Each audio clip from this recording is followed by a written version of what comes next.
Welcome to the HomeKit 5 podcast.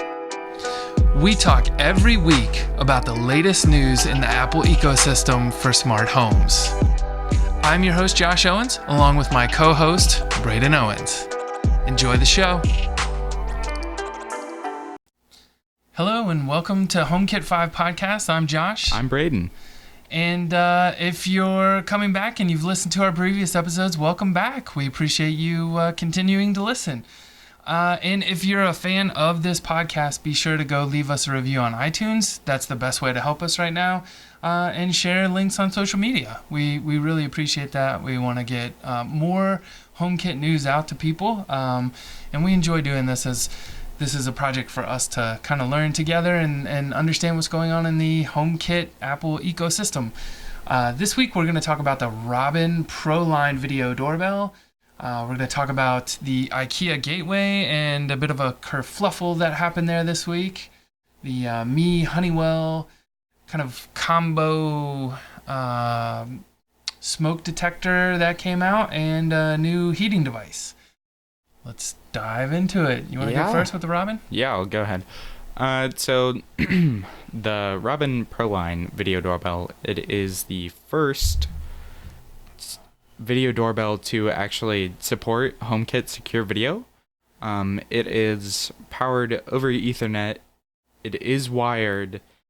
And so they added HomeKit secure video like this week. Yes. Yeah. Like I think just yesterday. Oh really? Yeah. So we did look a little bit on the reviews and man, they're pretty harsh. I mean, the device itself is very expensive. Yes. It's like over $700, I think. At least the one with the flush mount was that expensive. Yeah. Let's see all buying options. Oh, $679. So. And then there's one with like a casing that goes outside the. It's not like a flush mount. The box sits outside and the doorbell kind of goes into it. And that one's like $700. Yeah. So. Kind of crazy prices, and it's a 720p camera, so definitely not like the highest. I think, for me, I would probably shoot for the Eufy, but we have kind of bought into the Eufy system here. Yes. I've got a Eufy home base sitting up there, and they have a 2K camera with a doorbell. But honestly, like, we ended up doing the project with the Akara wireless, and we just put the doorbell right on the side of the door. That was like a $20 accessory, and then we just have the Eufy cam you can pull up to see who's there. Yeah. I kind of wonder, I thought maybe we could play this weekend and see if we could get like a shortcut so when someone presses the doorbell, it would like auto pop the video on my phone. Oh, nice. That would be kind of cool. Yeah, that would be. Yeah. So anyway, if you are looking for something that technically has HomeKit secure video, I don't think we've talked about that before either, so we can talk about that for a minute. It's just this idea that instead of paying someone, right, like I know a lot of Arlo customers are getting up in arms because they had an option to pay like an $8 a month subscription. They could pay yearly to get that $8 fee, but now they've done away with that, and now it's like $16 a month. Oh, wow. So it's like double the price, and like you're uploading video to this cloud that they own, and then like you're watching it from there. That's one of the things I like about the Eufy is it's just going straight to this home base up here. Yeah. It's got 16 gigs in it.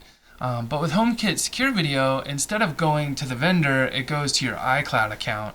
And if you have their 2 terabyte plan, like you're already paying for that, they upload the video to iCloud. It doesn't count against your 2 terabytes. They just allow you to have up to 5 cameras streaming to another 2 terabytes they give you. So if you're paying for 2 terabytes, you're really getting 4.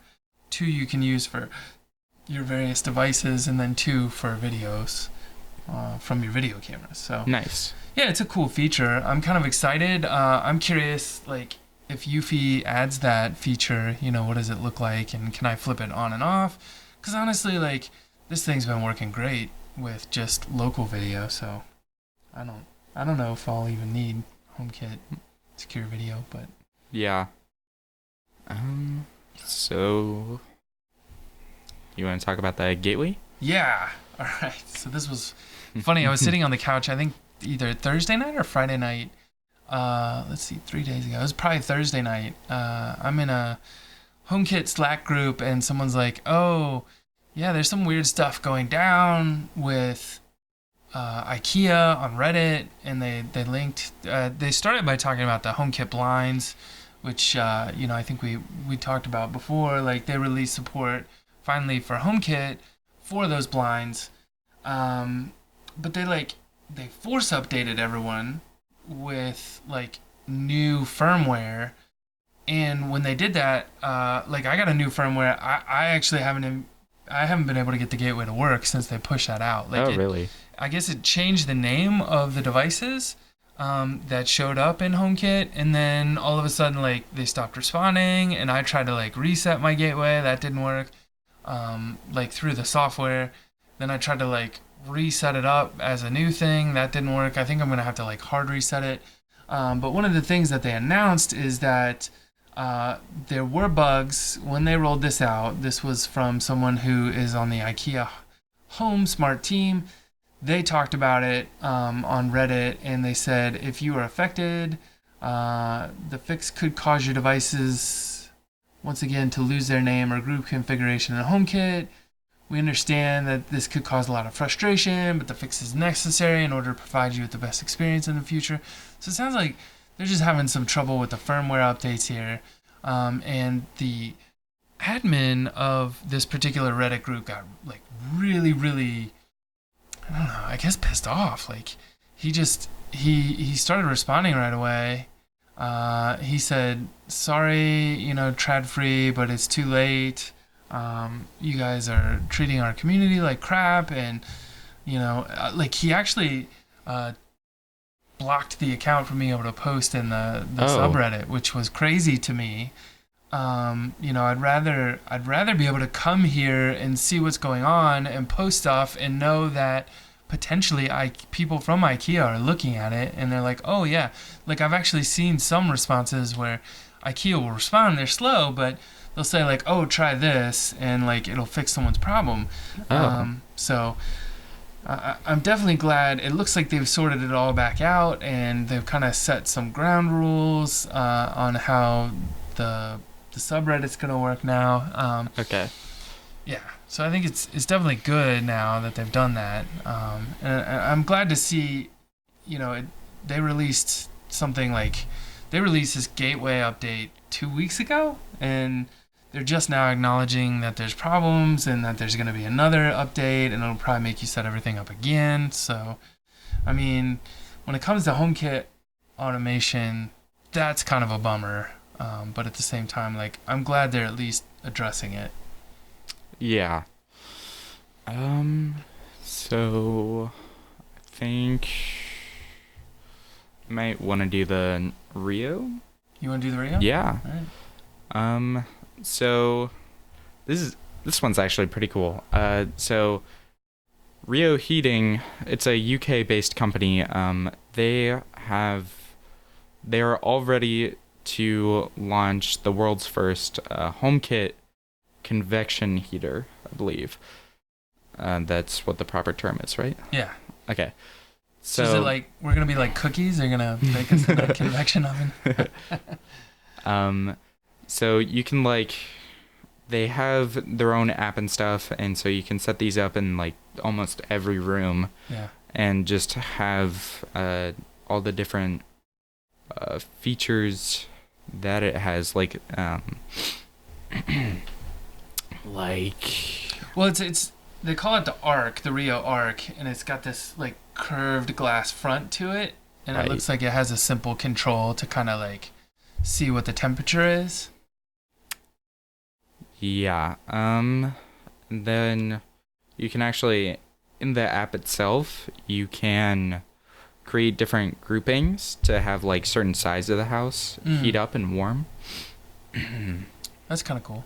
Yeah. Yeah. It's definitely if you want targeted heating for an area, and this is all electrical based, so it's you plug it in, it's gonna have a heating element in it, and then it'll throw that off into the room for you, and then it uses Wi-Fi, and you can add it to HomeKit, and then you'll be able to control it via voice commands, home automations, through the Home app. So, looks kind of cool.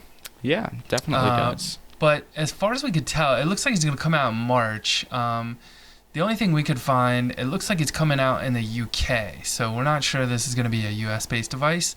But it does look interesting, and it looks like it's going to be £249 when it comes out. Yeah. So that's actually not a bad price, just depending on, how much electricity it consumes and how efficient it is at throwing off the heat. Like, honestly, I wouldn't mind one in here. Like, we've got a little Honeywell space heater running in here, but to be able to control one via HomeKit sounds pretty nice to me. Yeah, definitely. So, all right. Last up is the Me Honeywell smoke detector. It looks like this is a collab device. It comes in more of the traditional kind of like Me/Aqara looking packaging. And it looks like they made the device. It looks a lot like the Aqara hub, or the Me hub, but it does have Honeywell branding on it, and it looks like it's a pretty straightforward install. It's got like a ring. You just mount that up to the ceiling, and then once that's screwed in, you just like pop and turn the smoke detector. So it's pretty standard as far as that goes, but it does link up to your Me Home gateway if you want, and whenever it detects smoke, it can set off an alarm at the spot, and it'll set off an alarm at the kind of like the hub. So kind of interested to see if this would work with the Aqara hub. Yeah. We might try to pick one of these up and see how it works. It does take a non-standard battery though. It comes with it, but it's a CR123A battery, so it's like the half AA battery or whatever. Yeah. Rather than like, I think in the US typically it's a 9-volt battery that they put in smoke detectors here. Yeah. And on that note, this is certified as a smoke detector in China. They haven't really certified it as a smoke detector here in the US. We don't actually know what that means. We were discussing that. Yeah. You said that it was more of like a legal issue. Like, if you wanted to make a claim with the insurance company that you can't really use the data from that device. So like maybe just have that one and like just a normal smoke detector like working together. So one works as a notification, right, and then the other one actually you can use for insurance claims. Interesting. I feel like I should email our insurance guy and ask what that does mean if it's not certified. But it looks like they have zones that you can set. So like zones that should have no smoke, zones that might have someone smoking a cigarette, or like a zone for a kitchen that's going to be a little bit a more moderate amount of smoke. And so you can kind of like tell it, hey, we expect some smoke, but if it goes over this amount of smoke, like you should send us an alarm. So I don't know. I'm kind of looking forward to this one. There's not a lot of smart home smoke detectors out there. Like I love the Nest, but there's nothing like the Nest so far in the HomeKit ecosystem. At least nothing I've found that I like as much as I like the Nest. But we don't have any of those installed because we don't like Google microphones in the house. True that. Yeah. All right. Well, we don't have any extra topics this week. No. But thank you again for listening. We really appreciate it. And again, if you want to share the show, that's a huge help to us. Share it socially. 2, if you leave us a review on iTunes, that'll bump us up and other people can find us that way. And then 3, if you do enjoy the show, one way you can support it is to just go to right now we only have the Anchor website. Yeah. But once you find us on there, usually you can follow me on social media. I'm on Twitter /Josh Owens. You'll find a link there, and any of the links we have in the show notes that go to Amazon, do use affiliate links. It costs you nothing extra. We do get a little bit of kickback off those links if you do buy something, and that helps us kind of start to build this business. We're using some of the money to fund us buying more smart home equipment. We're using some of the money to buy better video equipment and mics, and then we're using some of the money to help this kid get to college. So, anyway, thanks again for listening, and we'll see you again next week.